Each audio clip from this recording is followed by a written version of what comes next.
So, where we left off, we were talking about supply side.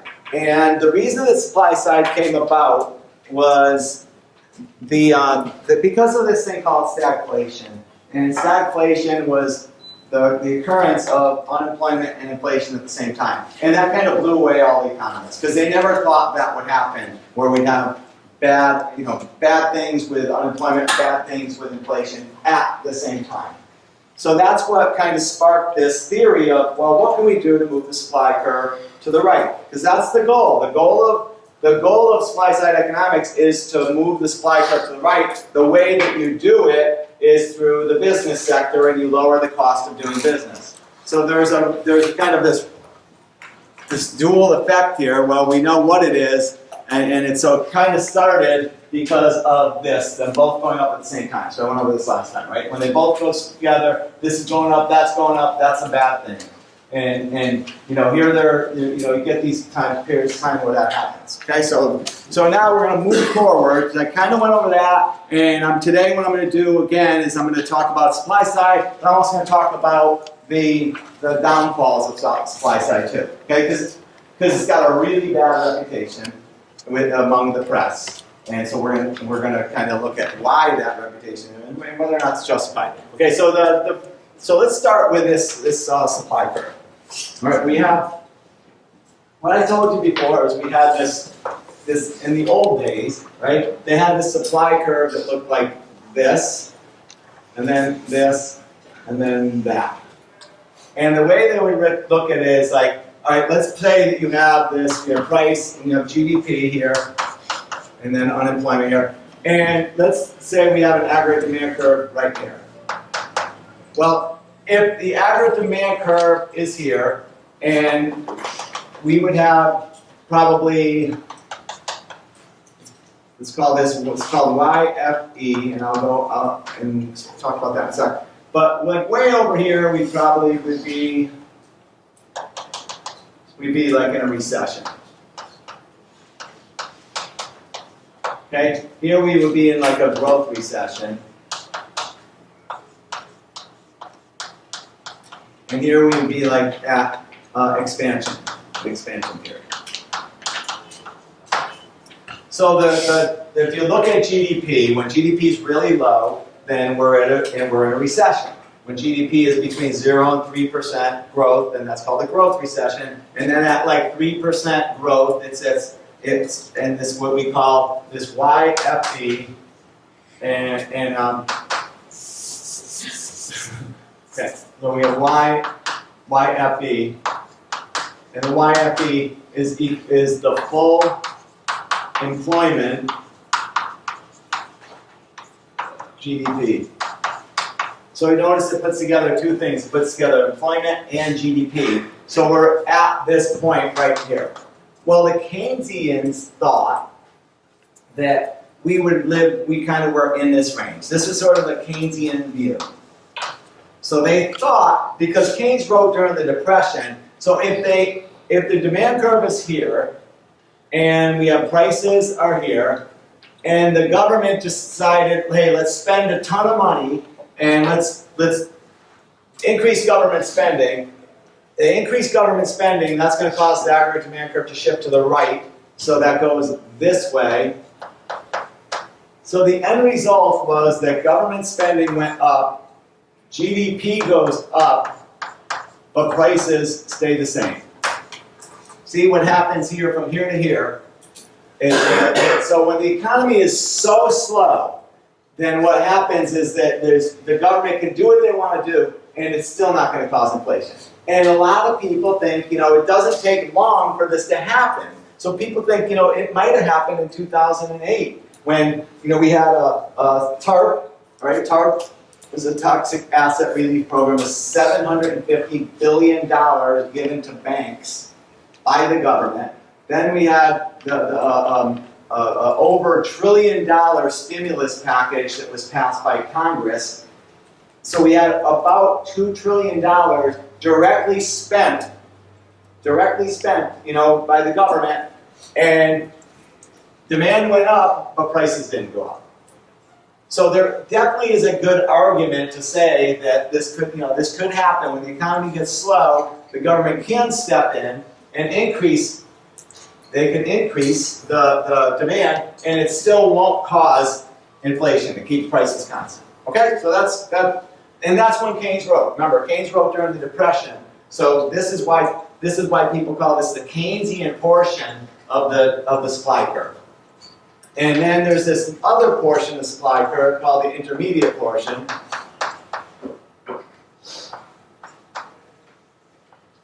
And that's sort of down in here. What happens is, let's say you have aggregate demand this way, and then you have aggregate demand again. So now let's say you're in this area of growth. Then if there's an increase in demand in that area, right? So now you'd say GDP goes up, or sorry, government spending goes up, GDP goes up, but prices go up too. So in this area here, the Keynesian portion, it's just, government can do what they want, spend as much money as they want, not going to cause inflation. Here, it's a little different. Prices are going to go up. Okay? That's called the intermediate portion of the supply curve. And then here, this is called the classical portion. Okay, so in the classical point of view, that's me writing sideways. All right. Okay, so in this portion of the demand curve, now if aggregate demand goes up and the government spends more money, all right, so now we're in the third section. So government decides to spend more money. What happens to GDP in this case? If we go from this demand curve to that demand curve, what happens to GDP? Stays the same. So what does that sound like? Like classical point, right? So now you have GDP staying the same and prices go up. So in this case, you basically get crowding out. Here you have the Phillips curve because you have a trade-off, right? Here you have that trade-off between unemployment and GDP goes up, unemployment goes down, but prices go up. So that's the Phillips curve. This is the crowding out, and this is just like a slow economy, right? This is like a depression.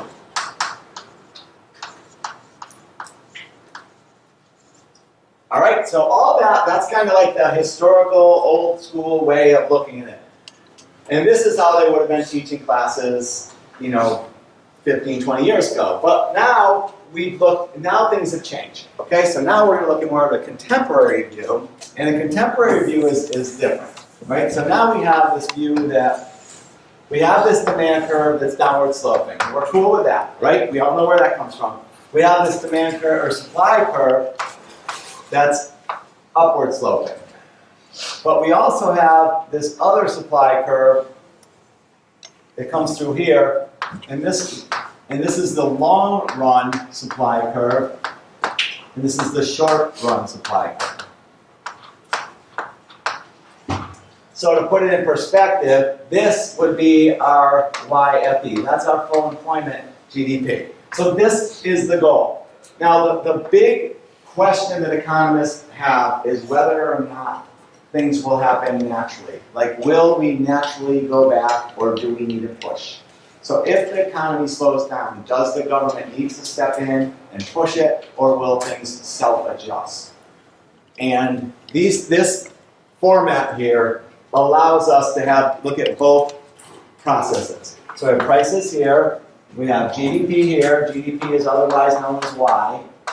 Okay, it's in economics terms, right? GDP is Y, and then we have unemployment below it, with the unemployment rate being 0 here, GDP here. So GDP here would be like 3%, and full employment GDP would be like, they're making changes. I actually just heard something on the radio today about how they're thinking this should be lower now, but let's just say 5%, okay? So the goal would be to be here. Now, what happens is if we're over here, if the economy is somewhere over here, let's say this is 0% growth, and this is negative 3% growth. So basically we'd be in a recession here, we're okay here, at least we're growing, but we're not where we should be. Okay, so this is the newer view. So the question again is, do we just get there naturally, or do we have to have a push? And the schools of thought have different ideas on that. The different schools of thought have different ideas. So let's kind of go through this, right? So this is called, this theory here that we're looking at is called naive, okay? It's natural, when we're saying that the economy has a natural rate of unemployment, then what we're basically saying is if it's too cold, it'll heat up and we'll end up back over here. If it's too hot, it'll slow down and we'll end up back over here. So we're going to end up back over here somewhere. All right? Is everybody with me? So again, what can the government do? Should they step in? Those are the big questions, right? But I just want to make sure we're all clear on the graph before I move forward. Good? Good? We're good? Yes. When it's talking about like the long run and the short run, like what's actually like the time period? Is like long run over 5 years, more than 5 years, or? Yeah, that's a really good question. You know, I'd say it's getting shorter, right? I mean, and before, it basically is like the amount of time it takes for things to adjust, and you know, so what has to adjust for this to follow back, and I think when I answer that question, you're going to see the time difference. Okay, so what has to happen is we have to have adjustments for this to happen. So what are some of the things that have to adjust? So in order for us to, like if things are slow, how do we adjust and make them fast again? And it's called, there's a couple things, but one of them is something, so the economy has to adjust.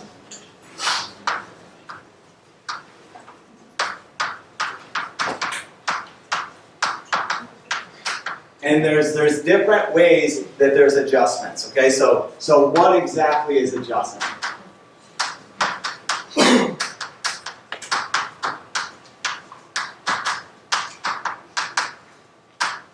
And the answer is, number one, prices. So if things get slow, then prices will drop, and that will inspire more people to buy. That's, okay? So if things are slow, prices will fall, and when prices fall, people will be more in line to start buying. The second thing is wages. Right?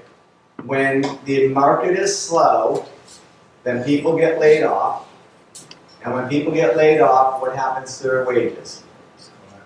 The wage rate that typically will happen in the market is that they'll go down. So right now, the unemployment rate is 3.8%. Labor force participation is rising. Right? We got a number of new jobs keep going up and up and up. So what do you think is going to happen to wages? They're going to start going up. Why? Because there's a tight labor market. But what if it was, what if you turn the clock back 10 years ago when 8 million people got laid off? Then what happens? Yeah, people say, I just want a job, I'll work for anything. Now, what typically happens during these hot times, two things: wages go up and workers are less productive. Workers are more likely to shirk on the job because they know they can find a job somewhere else. So that's what's going on right now. So the wages, do they adjust? How quickly do prices and wages adjust? So let's just, what do you think? Do you think prices adjust quickly? I think that prices, like when you look at things like gas prices, it really depends on like what you're looking at. When gas goes up and down, you see like grocery stores usually fluctuate a little bit.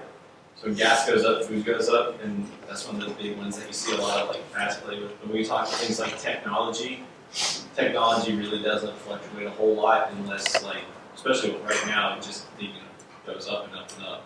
But there's just certain things that do and don't fluctuate. Wages, right now, depending on the fields, they're going up really fast because there's not enough people. Right, so you would say, just generally speaking though, you would say prices are pretty flexible. Do you believe that? Yes. Okay. And do you think they're getting more flexible or not, less flexible? More. Like, so I went and, I ran over my sunglasses in my lawnmower, okay? So, I ended up figures, right? So anyway, I went to Dick's Sporting Goods and looked for some sunglasses the other day. And the price was, the ones I like were $249. Okay, because that's typically how it goes, right? The ones you like are the expensive ones. So I get online and I'm there and I found the same ones at Walmart for $112, right? And I said, you guys price match? And they're like, yeah. And of course, it had to go through like 12 chains of command because that was a huge drop, right? It's half the price, less than half the price, but after my being thumbprinted and everything else, and interrogated and flashlights in my eyes, they finally agreed that was the same thing. But that's price flexibility, right? That price competition is what's happening all over the place now, right? And same thing with automobiles, right? You've got to go buy a car. You can check it against other cars, and you have a really good idea by the time you get there that what the prices are going to be. Prices are getting more and more flexible, right? I mean, and that the internet is really helping. The information is really helping with prices. Yeah. How many of you guys shop around for prices before you buy something big? I'm not talking about going to buy an avocado today. I'm talking about you're going to buy something like a car or a TV or something to shop around, right? Okay. And all right, now wages are a whole different story though, right? And here's why. Let me just first 80 million people in this country are impacted by the government. Doesn't mean we're all government employees, but if you count in Social Security recipients, which is a wage, you count in number of people who work for the government, it's a wage. So whether or not, if you look at it like that, government wages are pretty rigid. Right? They don't move around that much. Now, if you work as in commission, you got a commission job, or you own your own business and you have your own firm and you're busy, you're going to make more money, right? That's a very flexible wage rate. So wages will, if you mow lawns, right, and you're mowing lawns for, and you mow 4 lawns for $40, and now you're doing 5 lawns, and you're still making $40 a lawn, then your wages went up by, from $160 to $200. Okay, that's different, right? That's a flexible wage. But how many people have jobs like that? Well, how many people have it? I mean, what do you think? So I guess what I'm saying is, I believe this one is getting more and more flexible. I'm not 100% sure the wages are. So we have 2 different ways that you could be paid. You could be paid based on your marginal productivity. That would be like you own your own business, you're a salesperson, a commissions person. The more you work, the harder you work, the more money you make. That's called marginal product of labor. Okay, so that could increase your wages. If you're more productive, then you're going to get higher wages. But a lot of people are paid a set amount, and it doesn't matter how good a bank teller you are, you're making $9.50 an hour. All right? It doesn't matter how good a teacher you are, you're making $38,000 a year. It doesn't matter, right? So your wages in that case are rigid. So they both have to be flexible for this market to clear and for us to always jump back over here. So what stops the market from clearing, what stops us from being here, is that we have rigidities in the market. We don't have 100% flexible prices, and we don't have 100% flexible wages. And we talked about it before. The way the American labor market clears is not through wages. If your company slows down, they're not going to bring you in the office and say, hey, we've got to slow down, and Ryan, I know you're making 60 grand a year, but if you want to keep your job, you're going to have to work for 50. We don't do that in this country. Right? What they're going to do is they're going to walk in and say, Ryan, you're fired. And that's it. And that's it. You're done. Right? But it's okay, because those 3 guys next to you, they kept their jobs. But you took the hit for all of them. Thank you. And that's how it works, right? So we know that there's plenty of rigidities in our labor market. Plenty of things that stop from. The third one, it's important, it's called factor mobility. factor of mobility is the movement of capital and labor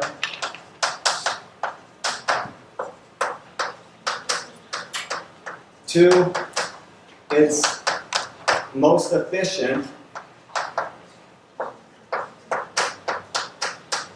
use, right, or use of place, okay? So that means that, that what will happen is that we're going to take somebody who's unemployed here, and they're going to say, all right, well, I'm not working in Rock Hill, South Carolina, but there are jobs in Savannah, Georgia, doing exactly what I do. So I'm going to take that job. That's factor mobility, okay? Or I'm making 80 grand a year in Charlotte, but I can make 120 in Denver.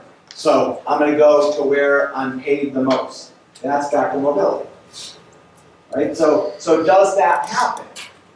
And if you look at the data, it doesn't, right? We don't move all the time, because if you look at the data, you're going to see that a lot of people, the majority of people, live near where they grew up.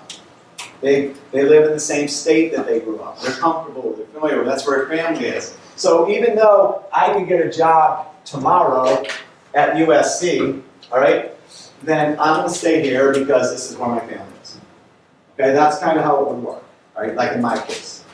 Okay, so that's what. So do we have complete factor mobility? The answer to that would be no. But you guys are more mobile than the generation above, ahead of you, and way more mobile than the generation like my parents. My parents' generation, nobody moved. My generation, people started moving. I'm from Massachusetts, and I'm from New York. We moved, right? But you guys are a lot more mobile than my generation. You'll go wherever you want to go, right? I'm going to go to Austin, Texas. Why? Because it's cool there. People, it's a hot place right now, right? It is one of the hottest places, literally, right? It's one of the most millennial-friendly places, Nashville. People just go to these places, and so that's getting more. My point is that the more rigid these things are, the slower the adjustment period. Okay? So the more quickly they adjust, the more likely we're going to end up back at full employment.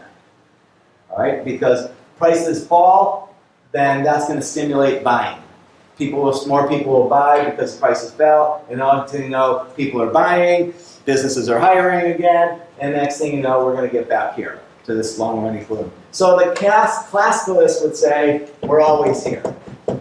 And the old school classicalists say, we never move from here.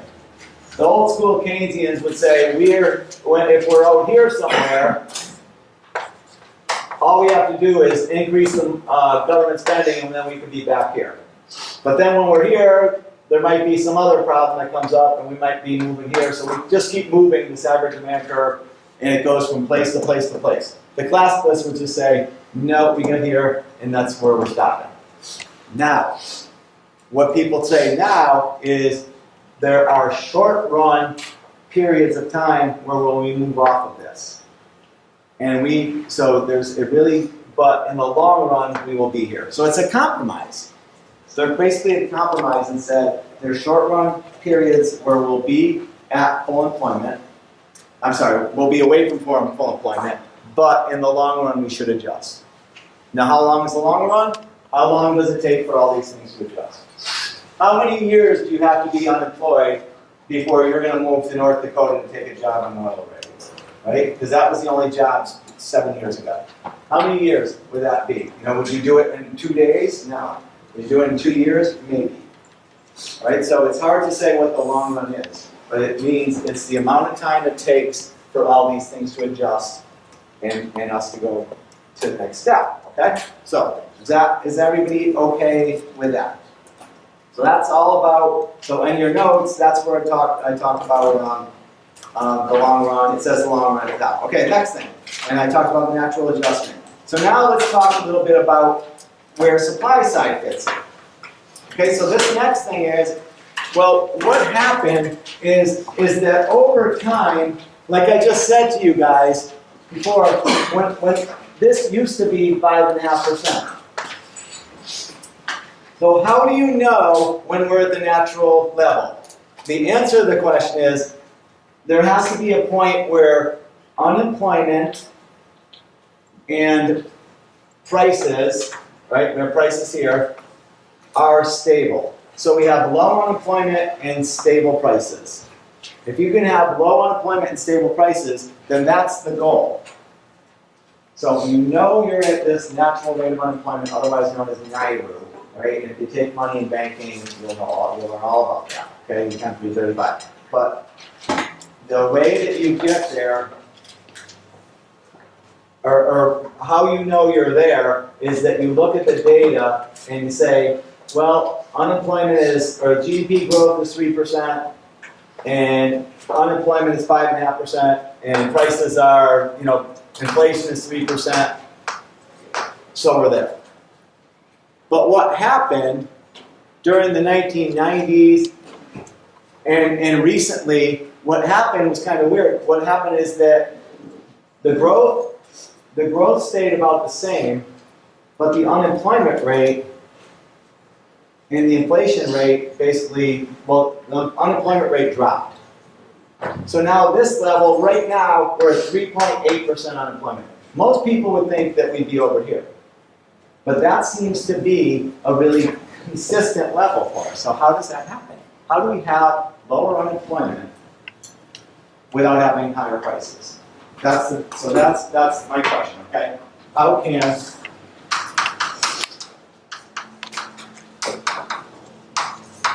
can the U.S. have lower unemployment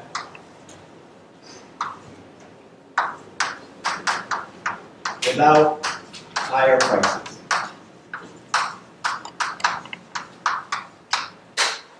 Right? And so one of the answers to that question deals with this concept of productivity. Because if workers become more productive, what happens in that case is this supply curve actually shifts this way. The long run supply curve will actually shift. So productivity will shift the long run average supply curve.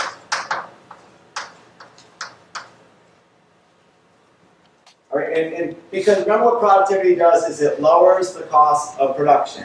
So holding everything else constant, okay? So I become, my first job, right? I'm new at my job, and I don't know how to do things as well. All right, but they're still paying me the same, right? They're still paying me $10 an hour, right? And then I get good at my job, and I'm able to do more, but they're still paying me $10 an hour.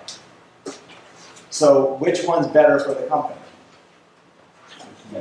Yeah, when you start getting better. So has anybody here ever had a job before where they think that on the first day they remember being really lost and clueless and they don't know what they're doing? Okay. And did you get better at that job? You never got better at that. I still was 2 years later. But so what happens is that we get better at these jobs, we become more productive, and the more productive you get, then what should happen is the company should start making more and more money off of you. Right? Because they're assuming they're paying the same. Ideally, we want to be paid more when we become more productive. But what happens here is from a society standpoint is we've gotten into the average supply curve has actually shifted this way. And what that does is it causes us or allows us, and in the meantime, what happened, is we got this new equilibrium over here somewhere, right? So I don't want to draw lines in, but when the aggregate supply curve or the long run supply curve shifts, it can only shift by things that are permanent. So we don't get worse, right? I mean, we get productive. We should keep growing from there. Once you learn how to do something, you should be good at it after that, right? You shouldn't get worse.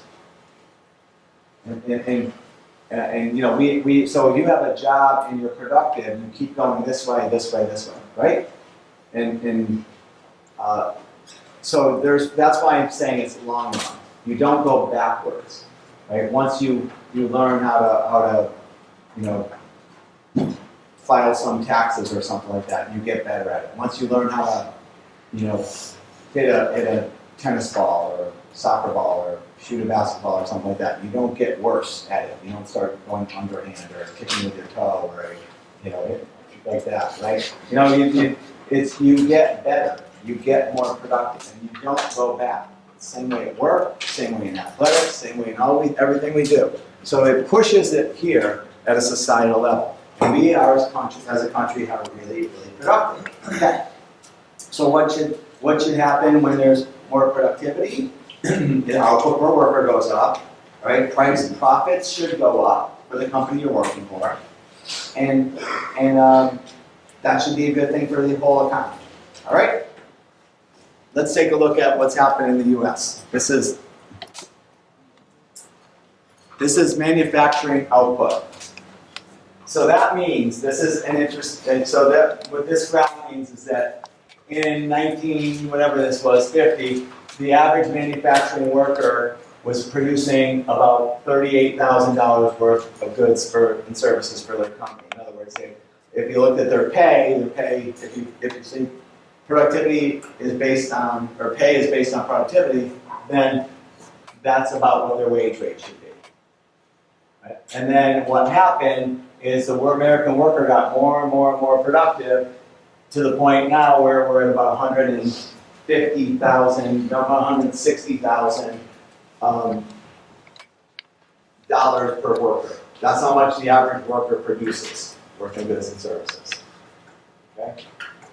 So you can see that we become more productive as a country, right? That, especially in the manufacturing sector, it's easier to measure manufacturing output and productivity than any other. Right? How do you measure how a job of a teacher? How would you measure whether a teacher would be productive? The success of the students. How do you measure that? Grades. So if you guys all get A's, then I'm a great teacher? Yeah. You're like, yeah, sure. No, but does that mean I'm a great teacher? So how would you do it?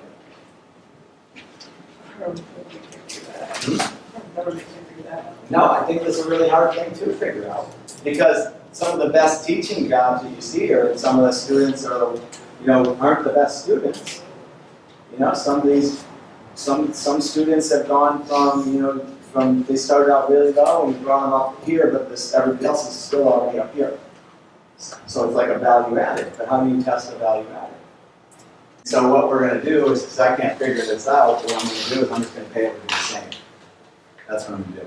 So if you walk in and somebody else walks in, it doesn't matter if you're a better teacher or worse teacher. It doesn't matter if I'm motivated as a teacher or I come in here once a week or it doesn't matter. I'm going to get paid the same. I'm not saying this happens, but that's in high schools, everybody's paid the same. Right? Based on your number of years. Why? Because they can't figure out productivity. They can't do it. So it's not an easy thing to figure out. That's why this is a very complicated topic.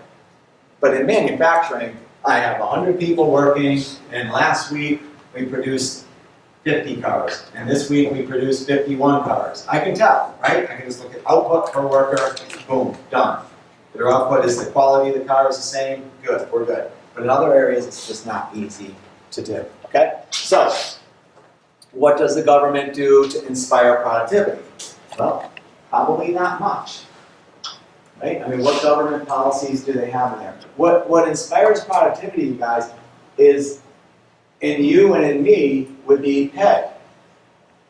Like that, what inspires me, if I work harder and I don't get paid more, then why should I work harder? Except for the love of the game, right? I just want to, I love my job, I love being, doing well in class and all that. But what's going to inspire me if I don't get paid? I'm using myself as an example, but I'm saying that to you. What's going to inspire you? What's going to inspire you to become more productive?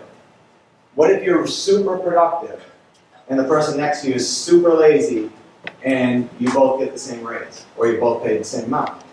What's that going to inspire you to do? Probably one of two things. Either be lazy, or quit and go somewhere else. Chances are it's probably number two, because most people who are workers. And it's hard to turn it off and become lazy. you're either a lazy person or you're not. If you're not a lazy person, then you're not going to turn into a lazy person because somebody didn't inspire you. You're going to find somebody who's going to inspire you.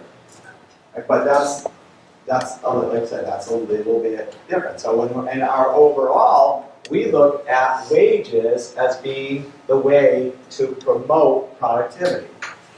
And that happens pretty well in the United States. Okay, not as much as it should, but it happens pretty well. Okay, now all that does, like I said, when people become more productive, that shifts this. Okay, the third thing, or the next thing that, and you can read the notes to get a little bit more clarified.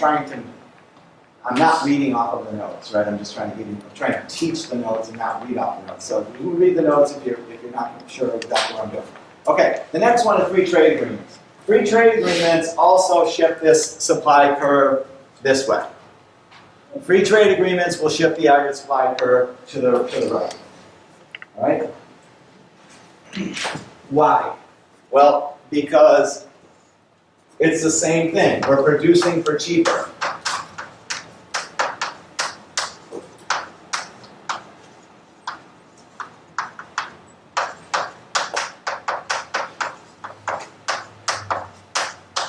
Okay, there's a couple reasons why this is true. If we have a free trade agreement, now we have to compete, our companies have to compete with everybody around the world. They can't just compete with the other US companies who have the same laws and regulations and paying the same people, right, like a union would do. Now it's about who can get the best product out there for the cheapest price. And when you open up your borders, what that does is it lowers the cost of production. And when you lower the cost of production, you shift the supply curve to the right. So now every company out there has to compete. Every manufacturing company has to compete with not only, the other ones around the block, but the whole world. Right? And so the free trade agreements are huge. And what we're going through right now politically is going to end up with more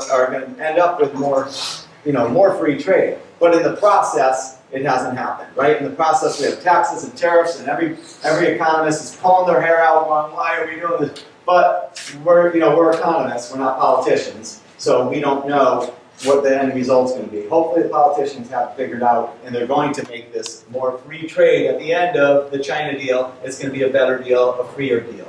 At the end of the Mexico and Canada deal, that was a better deal, a freer deal. So will that happen again? I don't know. We'll see. Right? Okay, next one. All right, so productivity shifts this supply curve. The other one is taxes. Okay, so we're going to lower taxes. Okay, and permanently lower taxes. So permanently. Okay, so permanently means that we're going to keep the tax rate, effective tax rate, the marginal tax rate lower. And so that would shift the supply curve. Right. And all of these things, why do we care about the supply curve shifting to the right? Because if the supply curve shifts to the right, then we have the best of all worlds. Unemployment falls, inflation falls, GDP rises. Everything happy happens. So that's why the goal is to do this. So how do you do it? So these are just some of the ways to do it. Have more productivity, have these free trade deals, lower taxes, that's something the government can do. I don't know if you guys have ever seen the tax rates were like, but when this supply side came in the 80s, this is pretty crazy. The marginal tax rates are, if you make another dollar, this is how much is taken by the dollar, okay? That's what a marginal tax rate means. If I make one more dollar, this percent goes directly to the government. So look at this here. In 1950 to 60s, the marginal tax rate was 90%. So if you're a rich person and you made an extra dollar, 90% of it, 90 cents went to the government. Doesn't that seem crazy? 90 cents. I mean, how did it get so crazy where here it was like 25 cents? And then this happened. And then Kennedy's policies. Kennedy was the first one to implement supply side policies. Okay, a lot of people think it was Reagan. It wasn't Reagan. It was Kennedy. Okay, so he lowered the marginal tax rate down to 70%. So it was 70% when Reagan came in. And Reagan was basically the king of supply side policies. They became really popular under Ronald Reagan. And so what happened with Reagan is he lowered the marginal tax rate and got it down to 40%. So it went from 70% to 40%. And that's, what a lot of people think that helps stimulate the economy too. All right, so anyway, so if you can lower tax rates, now these are for personal tax. This isn't corporate taxes. And there's also, whenever people talk about supply side policies, for some reason they talk about this. I don't understand it, okay? Because this to me seems like this should be more of the demand side. Because we're talking about lowering people's taxes. If we're lowering business taxes, that should be supply side. But this seems more like demand side. So anyway, but this is one of the things that people talk about with supply side. All right? So if you lower taxes on all the higher income people, then do you see any problems with that? You would think lower tax rates, lower tax revenue, right?